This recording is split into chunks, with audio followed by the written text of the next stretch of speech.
चलिए अब हम लोग देखते हैं क्वेश्चन नंबर 23। क्वेश्चन नंबर 23 बोलता है is -150 a term of the AP this. मतलब ये जो दिया गया एपी है, इस एपी का जो ये -150 है, ये टर्म है कि नहीं। फिर हम लोग वही कंसेप्ट लगाएंगे कि अगर एन का वैल्यू क्या आ जाए बच्चा, नेचुरल नंबर, तो इसका मतलब वो उस दिए गए एपी का टर्म होगा।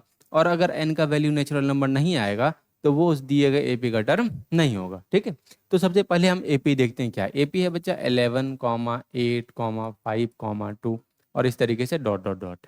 अगर हम लोग फर्स्ट टर्म देखें, ए का वैल्यू, ए का वैल्यू क्या होगा बच्चा? 11। ए का वैल्यू क्या होगा?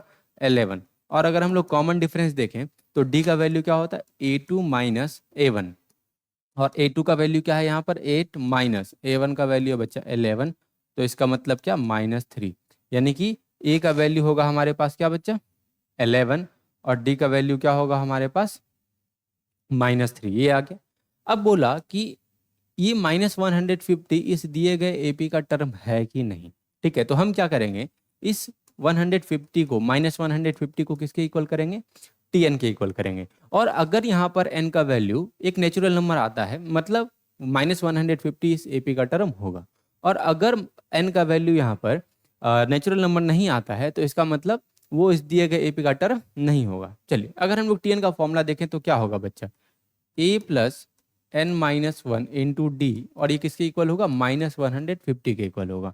ए की जगह हम लोग पुट करेंगे 11 प्लस एन का वैल्यू हमको फाइंड करना है तो n-1, और डी की जगह पुट करेंगे बच्चा -3, और ये किसके बराबर? -150 के इक्वल। यानी कि 11 माइनस इंटू प्लस एन क्या होगा? सॉरी, -3 इंटू प्लस एन क्या होगा? -3n, और minus into minus plus 3 into 1 3, और ये किसके बराबर बच्चा? -150 के बराबर। अच्छा, 11 प्लस 3 क्या होगा?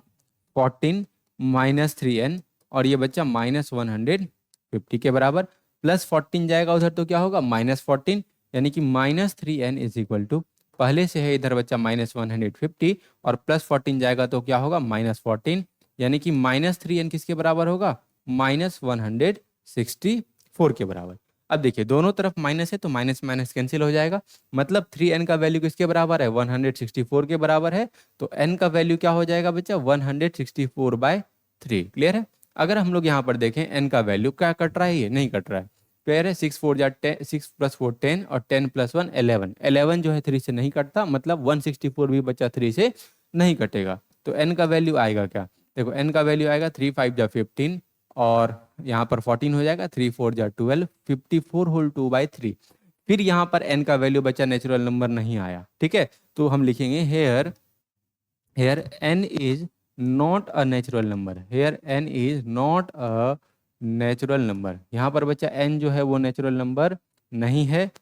हेंस हेंस -150 इज, अगर नेचुरल नंबर नहीं है तो बच्चा वो उसका एपी का टर्म नहीं होगा। तो क्या लिखेंगे? Hence -150 is not a term of the given of the given AP. ठीक है,